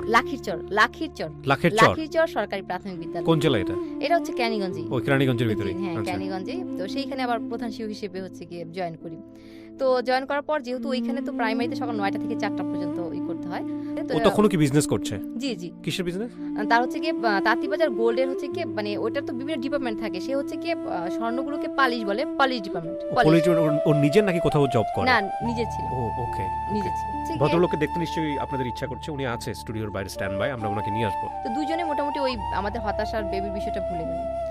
ঠিক মানে ওই সময় আমার হাজবেন্ড হচ্ছে তাবলিগে যায়, 2012 সালে ঘটনা। তাবলিগে যায় হচ্ছে গিয়ে 4 মাসের জন্য, যেটাকে আমরা বলি চিল্লা। হ্যাঁ, চিল্লা বলি। আলহামদুলিল্লাহ ওই সময় মানে মহান আল্লাহ তাআলা আমাকে মানে আমার তখন হচ্ছে গিয়ে আমার একটি কন্যা সন্তান উম্মে হাবিবা সারা, তাকে মানে আমার নামটা আপনি এত স্পিডে কথা বলেন, আমি জানতাম যে দুনিয়ার সবচেয়ে বেশি স্পিডে কথা আমি বলি, কিন্তু না, আজকে সে ধারণা ভুল প্রমাণিত হচ্ছে। আজকে আমার গেস্ট আমার চাইতে 3 গুণ বেশি স্পিডে কথা বলে। কি নাম? মেয়ের নাম কি? উম্মে হাবিবা সারা। উম্মে হাবিবা সারা, হ্যাঁ, মেয়েটার নাম রাখলেন আপনারা। হ্যাঁ জি। তো আমি হচ্ছে কি আমাদের একটা গাড়ি ছিল, যে মানে বাস টাইপের, বাসও না, ওগুলোকে কি বলে, ছোট টাইপের গাড়ি। সেই গাড়িগুলো হচ্ছে গিয়ে আমাদের কেরানীগঞ্জে কদমতলী থেকে ওই দিকে যাইতো, একেবারে হচ্ছে গিয়ে তালেপুর, মানে আমার যেখানে ছিল সেখানে যাইতো। তো মোটামুটি 40 মিনিট লাগতো। তো তখন আমি কি করব, যে সবাই এত ইন্সপায়ার করছে, যে এখন আমার নিজেরও একটু আগ্রহ ছিল কিন্তু অনেক বেশি ছিল না। মোটামুটি গাড়িতে বসে পড়তাম, পাশে যাত্রীরা সবাই হাসাহাসি করতো এই বিষয়গুলো নিয়ে। যাওয়ার সময় এরকম গাড়িতে পড়তাম, আসার সময় বসে বসে গাড়িতে পড়তাম, এবং যখন অফিস রুমে ক্লাস শেষে বসতাম তখনও পড়তাম। মানে তখন আমার পড়ার স্পিডটা মানে অনেক বেশি বেড়ে গেল। হ্যাঁ, তো ওই অবস্থাতেই আবার যখন আমি মানে হেড মিস্ট্রেস হিসেবে যোগদান করি, তো এর মধ্যে পরীক্ষা দেওয়া হয়ে গেছে, বিশেষ পরীক্ষা। জি হ্যাঁ। ওকে, কততম এটা? এটা হচ্ছে 33তম। 33তম। ওকে, তারপর ম্যাক্সিমাম সময় স্কুলে জব করেছি, এর ফাঁকে খাইতে বইতে শুইতে যখনই অবসর পেয়েছি, এর মাঝে হচ্ছে কি তখন তো বাচ্চা হয়ে গেছে। হ্যাঁ, তখন আমার বাসা তো আমার মানে মা বাচ্চা টেক কেয়ার। হ্যাঁ, আমার মা হচ্ছে বাচ্চা টেক কেয়ার করেছে, একদম সম্পূর্ণ প্রথম বছর সম্পূর্ণ টেক কেয়ার সে করেছে। ওকে, তার মানে আপনি হচ্ছে বলা যেতে পারে যে চাকরির ফাঁকে ফাঁকে যতটুকু সময় পেয়েছেন ততটুকু হচ্ছে বিসিএস এর জন্য প্রিপারেশন নিয়েছেন। জি। তারপর তো ভাইবা দেওয়ার সময় যে বিষয়টা আমার হইলো, আমার আসলে সবকিছু কপি তো 2 কপি করে নিয়ে যেতে হয় ভেরিফিকেশনের জন্য, বিভিন্ন কাগজপত্র। তো আসলে এত মেন্টালি প্রেসারে ছিলাম, মানে খুবই মেন্টালি প্রেসারে ছিলাম, আমি হচ্ছে সব 1 কপি করে নিয়ে গেছি। এখন 1 কপি করে নিয়ে যাওয়ার পর যখন আমার সিরিয়ালটা আসবে, তা একজন ভাইবার সিরিয়ালের আগে কিন্তু আরেকজনকে জিজ্ঞেস করে, সব কাগজপত্রগুলো জমা রাখে। তো আমাকে যখন ডাকার পরে আমার কাগজপত্র দেখে তো আরও কাগজপত্র চাচ্ছে। তো আমি বলছি তো আমার কাছে তো কাগজপত্র আমি 1 কপি নিয়ে আসছি, নিচে ফটোকপিরও কোনো দোকান নেই। এখন সে বলতেছে যে না আপনি তো বিসিএস দেওয়ার যোগ্যতাই রাখেন না, আপনি যেখানে ভাইবার এই জিনিসগুলো আপনি ভালো করে ইনস্ট্রাকশন পড়েন না, ইনস্ট্রাকশন না পড়ে আপনি সবকিছু এক কপি করে নিয়ে আসছেন, ভেরিফিকেশন বিভিন্ন ইয়েতে, তাহলে কিভাবে কি সম্ভব? এটা সম্ভব না, আপনি যেতে পারেন, মানে যে হচ্ছে যেমন আছে। তো আমার তখন খুব মানে প্রচণ্ড মানে মানে মানে মন খারাপ হয়ে গেছে। তো আমি হচ্ছে মন খারাপ করে মানে চলে আসছি নিচের দিকে। ভাবলাম যে দেখি নিচে কোথাও পাই কিনা, ফটোকপি দোকান দূরে টুরে পাই কিনা। সবাই তো ভাইবা বোর্ডে যে যার এসে চলে গেছে। তো নিচে যখন নামছি মানে একটা ভাই আসছিল, যে মানে কি বলবো যে মানে ভাগ্য। আমি আসলে কি যখন প্রথম দিকে মানে ওই রকম ধর্ম সম্পর্কে জানতাম ঠিক আছে, কিন্তু বেশ উদাসীন ছিলাম, নিজের লাইফকে খুব মানে এনজয় করেছি। কিন্তু এই যে ভাগ্য, তারপর হচ্ছে যে আমাদের যে মানে স্রষ্টার প্রতি যে অগাধ বিশ্বাস, এই বিষয়গুলো ছিল, কিন্তু ওইভাবে ওইরকম গভীরভাবে ছিল না। প্র্যাকটিস করতেন না? হ্যাঁ, প্র্যাকটিস করতাম না। তো যখন নাকি মানে আমি মানে হচ্ছে কি নামছি, ভাইয়াটা আসছিল যে কি ব্যাপার আপু ভাইবা হয়ে গেছে? আমি যে না ভাইবা আমার হবে না। বলে কেন হবে না? পরে বললাম যে এরকম আমি তো ভুলে মানে ভালো করে ইনস্ট্রাকশন পড়িনি, সব তো এক কপি করে নিয়ে আসছি। তখন ভাইয়াটা বললো, মানে সে সাথে সাথে বললো, আপু মানে আল্লাহ মনে হয় যে মানে আমি আজকে মানে তার কাছে সব ব্ল্যাঙ্ক শিটগুলো সব মানে ডাবল কপি ছিল, বলে আমি এগুলো বাসা রাইখা আসতে মানে যাইও মানে রাইখা আসিনি, মানে তার হচ্ছে গিয়ে ফাইলে ওগুলো সবগুলো ব্ল্যাঙ্ক কপি ছিল। মানে তখন মানে ওই সময়টা যে আমাকে তো এরপরেই ডাকবে, মূলত হচ্ছে একজন ডাকার আগে যখন আমাকে ডাকবে তার আগেই কিন্তু মূলত হচ্ছে তার কাগজপত্র জমানো হয়। তখন মানে কি বলবো, বলে যে আপনি আর কথা না বলে এগুলো নিয়ে তাড়াতাড়ি আপনি রুমে যান, রুমে যেয়ে তাড়াতাড়ি করে লিখেন, পূরণ করেন ফর্মগুলো। হ্যাঁ, ফর্মগুলো পূরণ করেন। তখন ফর্মগুলো আমি যে কি স্পিডে যে পূরণ করছি, আর ওই সময় যে বুকের ভিতর যে স্পিড, মনে হচ্ছিল যে ওই সময় মানে হার্ট ফেল করবো, মানে এরকম একটা মানে অবস্থা যাচ্ছিল আমার। পরে হচ্ছে গিয়ে কাগজপত্র কোনো রকম জমা দিতেই মানে হচ্ছে গিয়ে কলিং বেল চলে আসছে, আমাকে যেতে হবে। তো ওই সময় মানে আমার হার্টবিট মানে কত বিটে যে উঠানো করছে আমি নিজেও বলতে পারবো না। তারপর হচ্ছে যখন আমি গেলাম, মানে আমার তো ভিতরে হচ্ছে, কিন্তু বাইরে হয়তো এটা প্রকাশ করছি না, ভিতরে কিন্তু খুবই মানে হচ্ছে। তারপর ভাইবা দিতে বসলাম, বসার পরে হচ্ছে গিয়ে মানে আর আমার হচ্ছে কি স্পিডি মানে হচ্ছে দ্রুত কথা বলার অভ্যাস ছোটবেলা থেকে। বুঝতে পারছি আমি, সমস্যা নেই, বলেন। তো এরপরে হচ্ছে গিয়ে আমাকে যখন ভাইবা বোর্ডে জিজ্ঞেস করলো, মানে প্রথমেই যখন জিজ্ঞেস করলো যে তোমার নামে, মানে নামটা জিজ্ঞেস করলো, নামটা জিজ্ঞেস করে বলতেছে যে তোমার নামে। এখন সে প্রশ্ন মানে শেষ না করতে আমি উত্তর দিলাম যে বান্দারবান হচ্ছে রুমা নামের একটা জায়গা আছে। সে বলতো তোমাকে তো প্রশ্ন করে নাই, তুমি উত্তর দিয়ে দিচ্ছ কেন? মানে তারা তো হচ্ছে ওইভাবে ইয়ে করতেছিল। আপনি বেসিক্যালি মানে টিচার হওয়ার জন্য ভাইবা দিচ্ছিলেন? হ্যাঁ, ওকে, এটুকু দিচ্ছিলাম। তো এরপর হচ্ছে গিয়ে মোটামুটি হচ্ছে গিয়ে ভাইবা দিয়ে আসলাম। সয়েল সায়েন্সের কি আছে হাই স্কুলের সাবজেক্ট আছে এটা?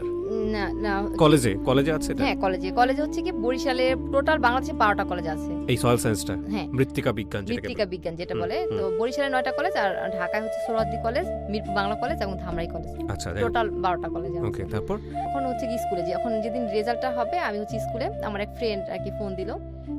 তো ফোন দেওয়ার পর আমি তো আসলে ওইভাবে মানে অ্যাকসেপ্ট করি নাই, কারণ হচ্ছে ভাবলাম যে কারণ হচ্ছে আমি যখন রিটেন পরীক্ষা দিয়েছিলাম, রিটেন পরীক্ষার সময় আমি খুব অসুস্থ ছিলাম। আমার এক ফ্রেন্ড যে তোমার রোল নাম্বারটা বলো, আমাদের তো এরকম রেজাল্ট হয়েছে। কে এসে? মিজান স্যার, যার কথা বললাম যে মানে আমাকে খুব মানে ইন্সপায়ার করতো। এবং সবচেয়ে মজার কথা হচ্ছে মিজান স্যার, হ্যাঁ মিজান স্যারকে আমি কৃতজ্ঞতার সহিত স্মরণ করবো এই জন্য যে স্যার হচ্ছে কি আমার সম্পূর্ণ ফর্ম ফিল আপ সব কিছু করে দিয়েছিল। মানে তখন তো আমাদের ফর্ম হচ্ছে সকালে লাইন ধরলে মানে বিকেলেও করা যেত না, এরকম একটা অবস্থা ছিল আর কি। এখন তো অনলাইন অনেক সুযোগ সুবিধা হয়েছে। এরপর হচ্ছে গিয়ে মিজান স্যার আমাকে ফোন করে বললো যে ম্যাডাম আপনি তো টিকছেন। তো সে হচ্ছে কি আমি ভাবতেছি যে ফান করতেছে। পরে ভাবলাম যে না, রেজাল্টটা তো যেহেতু শুনছি তার কথা, মানে শুনে তো কাউকে বলা যায় না, আমাকে তো আগে নিজের রেজাল্টটা দেখতে হবে। তারপর দিন হচ্ছে কি আমি রেজাল্ট হচ্ছে নেটে সার্চ করে তারপরে রেজাল্টটা দেখে তারপর হচ্ছে সবাইকে জানালাম। ওই দিন শুধু আমার হাজবেন্ডকে জানিয়েছিলাম, ওই দিন আর কাউকে জানাইনি। আপনাকে হাজবেন্ডকে জানানোর পরে প্রতিক্রিয়া কি? তাকে জানানোর পর সে অবশ্য আগে থেকে একটা ছিল, আচ্ছা যদি বলো, মানে আগে থেকেই সে সবসময় বলতো যে ধরো যদি তোমার বিশেষ হইলো, হ্যাঁ তখন মানে এই যে তুমি দূরে যেয়ে কিভাবে চাকরি করবা, মানে এরকম একটা ছিল, মানে এরকম একটা কথা বলতো যে ধরো যদি হইলো। তো যখন নাকি শুনছে, মানে সবসময় যে বলতাম যে আসলে তো যদি হয় তাহলে কি করবো আমি, এই মানে সন্তানকে নিয়ে আমি থাকবো, তুমি এখানে ব্যবসা করবা, এই যে একটা বিশ্রী অবস্থা, মানে তখন কিন্তু মানে সত্যি মানে মেন্টালি ভাবে আসলে খুব মানে হ্যাঁ খুবই দুশ্চিন্তা ছিলাম, সেটা করবো না, বিশেষ হইলেও করবো না, আমার বাসার পাশে আমি হেডমিস্ট্রেস আছে, আমি এখানেই থাকবো, মানে এরকম একটা সবসময় বলতাম যে এটাই আমাদের জন্য সুবিধা, তুমি এখানে ব্যবসা করবো, আমি এখানে করবো, এটাই করবো, এটা করবো না। তো যখন রেজাল্ট হয়েছে পরে তো সত্যি দুশ্চিন্তা পড়ে গেলাম। মানে ঠিক একদিক দিয়ে আনন্দিত হয়েছি যে মানে বিশেষ হয়েছে, কিন্তু খুবই মানে এত দুশ্চিন্তা কি বলবো যে এখন তো। আপনি কি মাস্টার্স পাস করে দিয়েছিলেন নাকি অনার্স পাস করে দিয়েছিলেন? বিসিএস মাস্টার্স পাস করে। আমাদের জয়েন করতে হবে হচ্ছে গিয়ে 7ই আগস্ট 2014। তো মানে এরকম টেনশন রোজার মাসে, মানে কি যে বলবো, তো তখন ঠিক মানে আসলে ওই যে আল্লাহ তাআলা উত্তম ফয়সালা দাতা, ঠিক ওই সময়টা জয়েনের ঠিক 20 দিন পূর্বে, 15 রোজা তখন চলতেছিল, 20 দিন পূর্বে যেটা হলো যে আমার হাজবেন্ড হচ্ছে গিয়ে মানে মারাত্মক অ্যাক্সিডেন্ট করে, তার মানে হচ্ছে গিয়ে একেবারে হচ্ছে গিয়ে সিএনজি অ্যাক্সিডেন্ট আমাদের হচ্ছে কদমতলির একটা হচ্ছে গিয়ে রাস্তায়। তো সেইখানে হচ্ছে আমাদের ওই রাস্তায় প্রায় সময় অ্যাক্সিডেন্টে মানুষ মারা যেত ওই সময়টাতে। প্রতিদিনই শুনতাম যে দুর্ঘটনায় 2-3 জন মারা গেছে, মানে এরকম একটা মানে ছিল, হাইওয়ে রোড ছিল। তো হচ্ছে গিয়ে মানে অ্যাক্সিডেন্ট যখন করলো, অ্যাক্সিডেন্টে হচ্ছে তার পায়ের প্যাটাটা সম্পূর্ণ ড্যামেজ হয়ে যায় এবং 3টা ফ্র্যাকচার হয়। তারপর হচ্ছে গিয়ে যখন ডাক্তার দেখালাম, তো ডাক্তার বললো যে মোটামুটি 2.5 থেকে 3 বছর লাগবে, তার মোটামুটি সব সম্পূর্ণ সুস্থ হতে 2.5 থেকে 3 বছর লাগবে।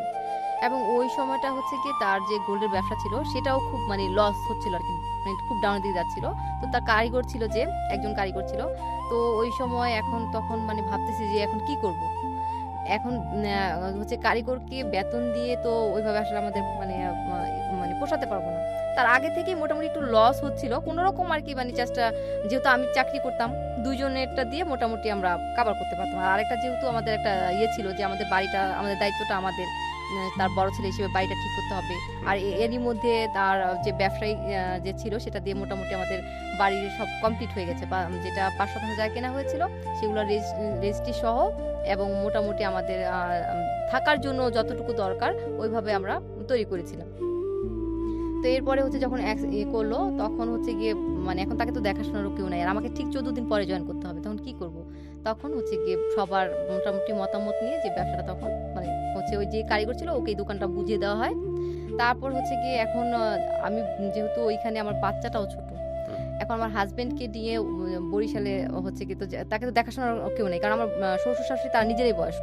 প্রথমে আমি একা গিয়ে জয়েন করলাম, তারপর হচ্ছে একটা রুম নিলাম, রুম নিয়ে তারপর হচ্ছে আমার হাজবেন্ডকে নিয়ে গেলাম। হাজবেন্ডকে হচ্ছে কি ওইভাবে খুব কষ্ট করে অনেক মানুষ মিলে তারপর তাকে হচ্ছে ওইভাবে দিয়ে আসছে বাসায়। তো আমার বেবিটাকে তখন কিছুদিনের জন্য, যে তাকে মোটামুটি প্রথম অবস্থায় একদম হচ্ছে গিয়ে 6 মাস তাকে সম্পূর্ণ বেড রেস্টে দিল। তো তখন হচ্ছে আমার বেবিটাকে আমার মায়ের কাছে রেখে গেলাম। তো মা ওকে নিয়ে লঞ্চে যাইতো আসতো, তো 6 মাসের মতো ছিল। তারপর আবার বেবিকে নিয়ে গেছি। তো বেবিকে নিয়ে যাওয়ার পর তারপরে হচ্ছে গিয়ে মানে আমার হাজবেন্ডকে তো থেরাপি দিতে হইতো। সে একটু মানে তখন হচ্ছে লাঠিতে স্কেচে ভর দিয়ে একটু হালকা মানে হাঁটতে পারে আর কি, কিন্তু সম্পূর্ণ পাটা তখন 3 মাস পরে আবার তাকে ব্যান্ডেজ করছে। তো ওই সময়টার কথা যে মানে হচ্ছে ওই সময় আমাদের কলেজটা বড় কলেজ, পটুয়াখালী সরকারি কলেজ, বাংলাদেশের বড় কলেজগুলোর মধ্যে অনেক বড় একটা কলেজ। তো আমাদের মৃত্তিকা বিজ্ঞানে 7 জন পোস্টের বিপরীতে আমি যখন জয়েন করি আরেক ম্যাডাম 33-এর একসাথে জয়েন করি।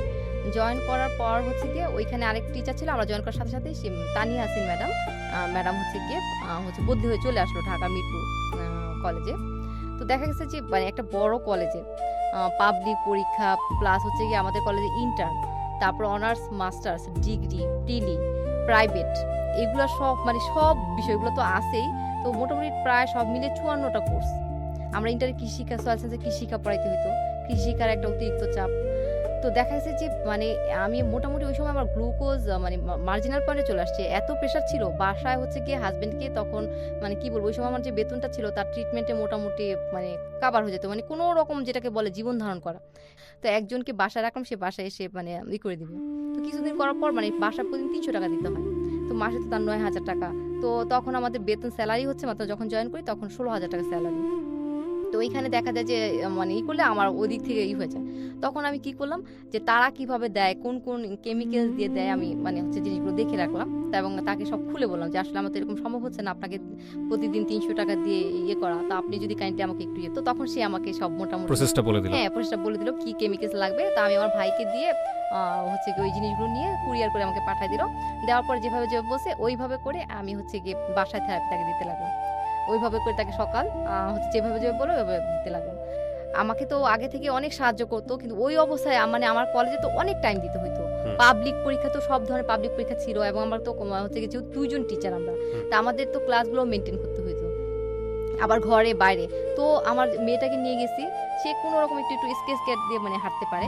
সে ওই অবস্থায় আমার মেয়েটাকে সে মানে কি বলবো, মেয়েটাকে এত মানে যতটা সেই করেছে। আসলে আমার মানে একটা মা হিসেবে একটা সন্তানের যতটুকু যত্ন করা দরকার আমি আমার সন্তানকে ততটুকু করিনি, সম্পূর্ণ যত্নটা করেছে ওর বাবা।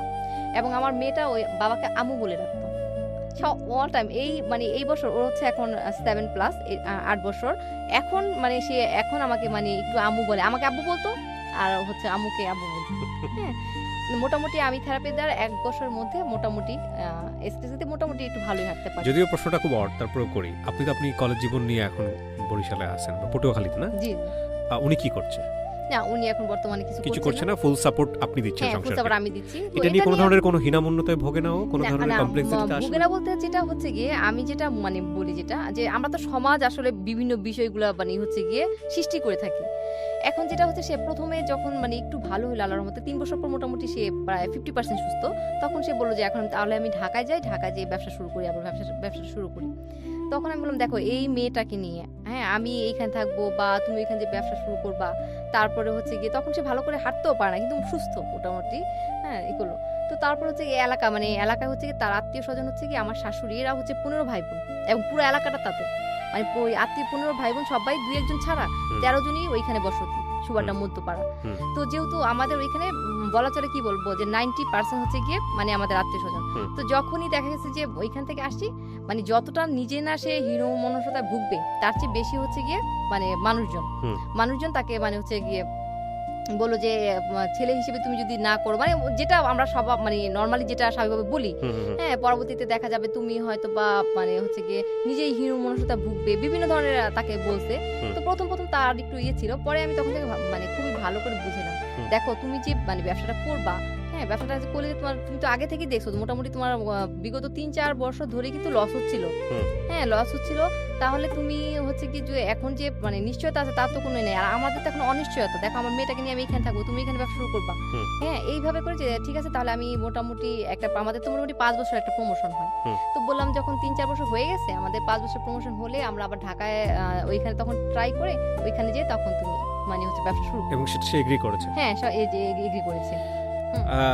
একটা ছেলে হিসেবে মানে সংসারে সেটা আর্ন করা এগ্রি একটা করেছে, ছেলে হিসেবে রাইট হ্যাঁ, বলেন। সেটা সে এগ্রি করেছে এজন্যই যে আমি যখন তাকে বুঝাইলাম যে দেখো যে মানে তুমি যদি ঢাকায় থাকো ব্যবসা করো, ধরো সাপোজ যে মানে করবা, এখন তো আমার যে বাচ্চাটা মানে মেইনলি হচ্ছে যে ওই যে মানে তাকে হচ্ছে কি আমি বললাম যে তুমি আসলে যেহেতু ওই সময় স্বর্ণের দাম অনেক বেশি, হ্যাঁ তা আমাদের মূলধনটা ওইরকম ভাবে আমরা মানে করতে পারি যে সে নতুন করে যে ব্যবসা করবে। সেটা যাই হোক না কেন, তারপরও একটা ছেলের আপনি যেটা যত প্রতিকূলতায় দেখেন না কেন, আমাদের সামাজিকতা আমরা যেভাবে বড় হই আমাদের রক্তের মধ্যে যেটা থাকে টু বি অনেস্ট, সেখানে এই যে ওয়াইফের জন্য এত বড় মানে লিবার্টি দেয়া, যেটা আসলে সে দাবিদার। প্রথম কথা হচ্ছে লিবার্টি দেয়ার কি আছে, সংসার তো আসলে দুই পক্ষেরই সমর্থন নিয়ে চলবে। সেই জায়গাটায় সে আপনাকে এত নিরঙ্কুশ সাপোর্ট দিয়েছে 23 বছর ধরে সংসার আপনার। আপনি ঢাকা বিশ্ববিদ্যালয় থেকে পাশ করে আপনি এখন বিসিএস করে আপনি একটা কলেজের শিক্ষক। এইটা কিন্তু ইটস নট মানে এটা বলে ফেললাম এটা এত সহজ কিছু না, এবং সেটা আপনি করেছেন। এই লোকটা আপনাকে অকুণ্ঠ সমর্থন দিয়েছে, এবং তাই না ও যখন জীবনের সবচেয়ে ক্রিটিক্যাল মোমেন্টে তখন কিন্তু সে নিজের এলাকা ছেড়ে গিয়ে আপনার ওখানে আছে, নিজের মেয়েকে সময় দিচ্ছে, এবং শুধু তাই না এই লোকটা নিজের বিজনেসটাকে স্টপ রেখেছে যাতে করে তার ওয়াইফের ক্যারিয়ার কোনোভাবেই হ্যাম্পার না হয়। হ্যাঁ এর মধ্যে স্টোরি। হ্যাঁ এর মধ্যে আরো একটা কথা বলে রাখি, মানে তার যে মানবিক গুণ, অনেকে মানে এই গল্পের মধ্যে অনেক নেগেটিভ বিষয় আমার দর্শকরা দেখতেই পারে, কিন্তু আমি বলবো যে এর মধ্যে পজিটিভ যদি কোনো কিছু থাকে সেটাই মানে যেন দেখে। যে মানে এর মধ্যে সে যেই কাজটা করেছে যে যেহেতু মানে আমাদের তো যে জায়গার কথাটা বললাম, সেই জায়গাটা হচ্ছে গিয়ে মোটামুটি মানে হচ্ছে তার ছোট ভাইকে হচ্ছে গিয়ে ও মানে 2.5% দিয়ে দিচ্ছে এবং সে ওইটা রাখছে। এবং রাখার পরে তার যখন ওই যে অ্যাক্সিডেন্ট হলো তখন সে ভাবলো মানে যে আমি তো তার ট্রিটমেন্টের সব খরচ হচ্ছে কি বহন করলাম, এবং সে মানে ভাবে না যে আবার নতুন করে সে মানে ইয়ে পাবে, মানে তার একটা এরকম একটা হয়েছিল যে মারা যাবে বা কিছু একটা, হ্যাঁ মানে তার একটা এরকম একটা ছিল, মানে সে হয়তো বা ওইভাবে মানে তার ছিল। তো সে কি করছিল যে ওই মুহূর্তে যে মানে আমার মানে ওই জায়গাটা কিন্তু সে আমাকে লিখে দিচ্ছে। মানে কিন্তু সবাই বলছে যে তুমি যদি এই কাজটা করো, মানে তুমি যদি এই কাজটা করো, দেখো তোমার ওয়াইফ তুমি সম্পূর্ণ হয়ে নিঃস্ব হয়ে তুমি তাকে যে এই জিনিসটা করবা, তাহলে দেখো যে মানে তুমি অনায়াসে সে তোমাকে যদি ছেড়ে দেয় তোমার কি আছে। এবং ইভেন সে এরকম ছিল যখন মানে সে যখন ব্যবসা করতো আমাকে না বলেই দেখা যাচ্ছে যে তার মানে কারো দুঃখের কথা শুনছে 40,000 টাকা তাকে দিয়ে দিচ্ছে, ধার দিয়ে দিচ্ছে, হ্যাঁ ধার দিচ্ছে, দেখা যায় সে টাকা ফেরতই পায়নি। ওকে, আমরা যেই মানুষটা নিয়ে এত কথা বলছি সেই মানুষটাকে নিশ্চয়ই এতক্ষণ বাইরে বসিয়ে রাখা উচিত হচ্ছে না, আমরা তাকে একটু নিয়ে আসি, তার কাছ থেকে একটু শুনি। আপনার মধ্যে এই যে পরিবর্তনটা, বিশেষ করে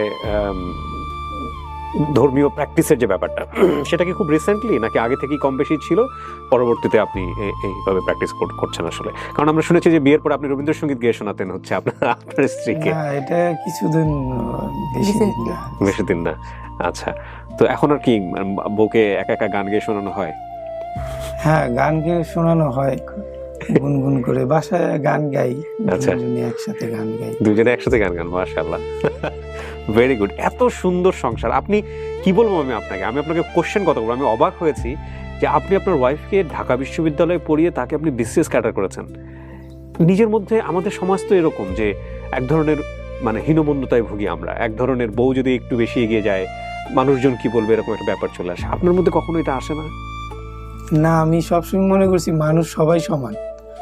ওর যদি কোনো ইচ্ছা থাকে, আগ্রহ থাকে, হ্যাঁ, ওর যদি মেধা থাকে, সেটাকে শুয়ে আগিয়ে নিবে, সেটাই বড়।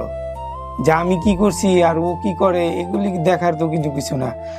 দেশকে, জাতিকে সে নিজেও দিতে পারে, তা আমি কতটুকু দিতে পারছি, ওই কতটুকু দিতে পারে, এইটাই বড় কথা। কিন্তু আমরা আমাদের সমাজে শুধুমাত্র তো প্রতিষ্ঠান থেকে শিখি না, আমরা তো চারপাশ দেখে শিখি। আমরা বাপ-দাদাদের যেভাবে দেখেছি যে একটা মেয়ে মানে হচ্ছে সে ঘর সামলাবে, রান্না বান্না করবে, বাচ্চা কাচ্চা দেখবে, পুরো রিভার্স করে গেছে। আপনি সেখানে নিজের বিজনেসের সমস্ত কিছু ছেড়ে দিয়ে ওনাকে সাপোর্ট দিচ্ছেন পটুয়াখালীর মতো জায়গায় গিয়ে।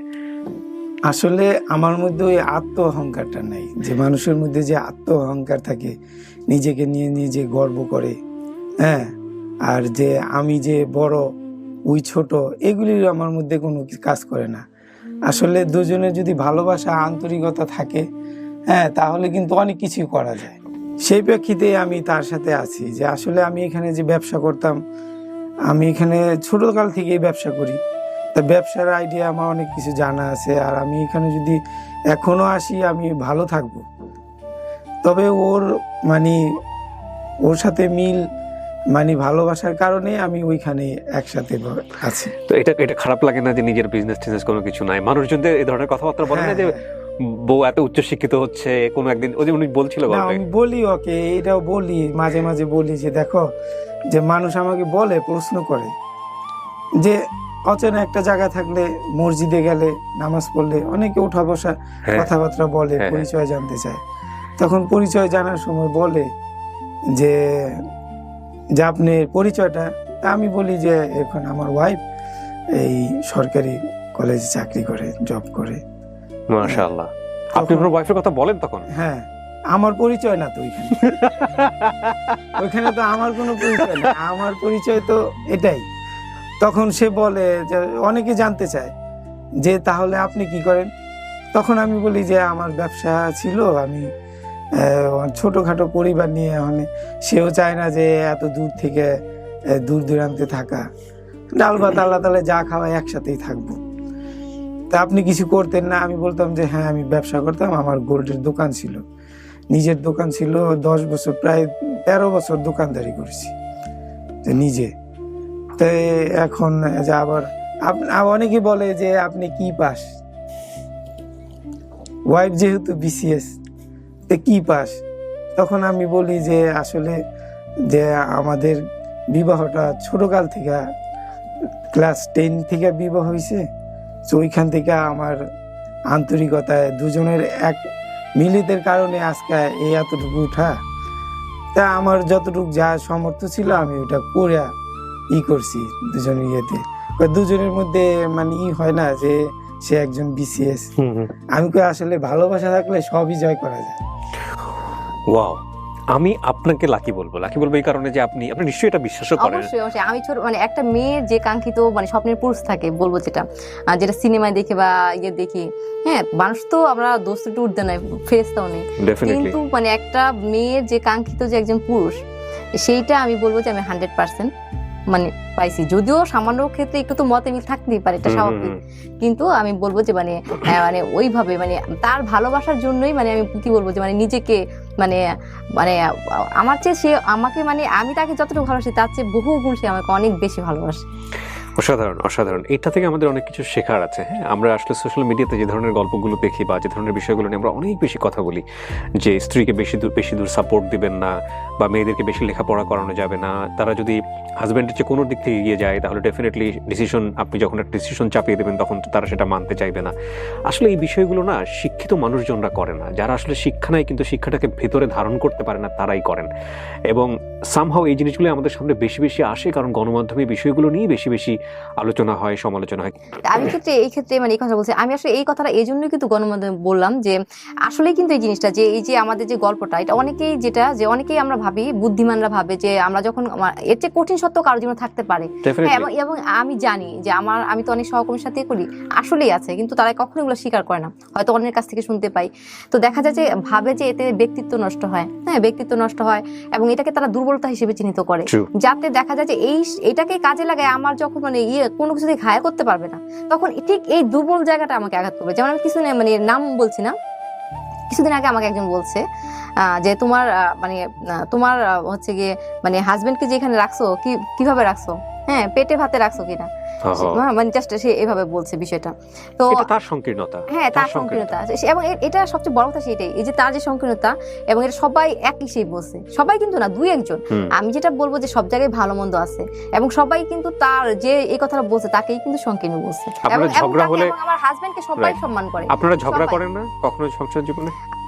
ঝগড়া করার কথা যদি আমি বলি, যে গত 23 বছর তো সংসার চলছে, গত 20 বছরে কখনো কোনো কিছু নিয়ে ঝগড়া হয়নি, গত 20 বছর কোনো ঝগড়া হয়নি, কারণ সে এত স্বল্পবাসী, কি বলবো, সে আমার সাথে কথা ছাড়া আর ব্যবসা ছাড়া সে আর কারোর সাথে কথা বলতো না। যেটা বলে আর কি, আমি হচ্ছে সে যদি কোনো মেয়ের দিকে তাকাইতো আগে সেটা প্রচন্ড রাগ হইতো। তো মানে একটাই বিষয় ছিল যেটা, যে তুমি কোনো মেয়ের দিকে তাকাইতে পারো না, মানে যার কারণে তাকে মানে আমি তার সাথে কখনো গেলে সে কখনো ভুলেও কোনো মেয়ের দিকে তাকাইতো না। তাইলেই হয়েছে আমি খুব কান্না করতাম যে তুমি ওই মেয়ের দিকে তাকাইছো কেন। বিউটিফুল, অসাধারণ অসাধারণ। এরকম একটা ইয়ে ছিল। আপনার আজকে গল্পটা শেষ হবে, আপনি বলছিলেন যে কোন একটা গান দিয়ে শোনাতে চান বা কিছু একটা গুনগুন করতে চান, এবং নিশ্চয়ই সেটা আপনার হাজবেন্ডের জন্য। ফাগুন হাওয়ায় হাওয়ায় করেছি যে দান, তোমার হাওয়ায় হাওয়ায় করেছি যে দান, পূর্ণিমা সন্ধ্যায় তোমার রজনীগন্ধায়, রূপসাগরের পাড়ের পানে উদাসী মন্দায়, পূর্ণিমা সন্ধ্যায় তোমার রজনীগন্ধায়, রূপসাগরের পাড়ের পানে উদাসী মন্দায়, তোমার প্রজাপতির পাখা আমার আকাশ চাওয়া মুগ্ধ চোখে রঙিন স্বপন মাখা, তোমার প্রজাপতির পাখা আমার আকাশ চাওয়া মুগ্ধ চোখে রঙিন স্বপন মাখা, তোমার চাঁদের আলো মিলায় আমার দুঃখ সুখের সকল অবসান, তোমার চাঁদের আলো মিলায় আমার দুঃখ সুখের সকল অবসান, ও ফাগুন হাওয়ায় হাওয়ায় করেছি যে দান, তোমার হাওয়ায় হাওয়ায় করেছি যে দান, আমার আপন হারা প্রাণ আমার বাঁধন ছেঁড়া প্রাণ, ফাগুন হাওয়ায় হাওয়ায় করেছি যে দান। ধন্যবাদ ভাই, আপনি অনেক লাকি মানুষ, ভালো থাকেন আপনারা, দোয়া করি আপনাদের জন্য। প্রিয় দর্শক এবং শ্রোতা, শেষে আমরা যে মানুষগুলোকে আমরা সামনে নিয়ে আসবো সেই মানুষগুলো আমাদের সামনে উদাহরণ তৈরি করুক, এবং এই মানুষটি আপনারাও হতে পারেন।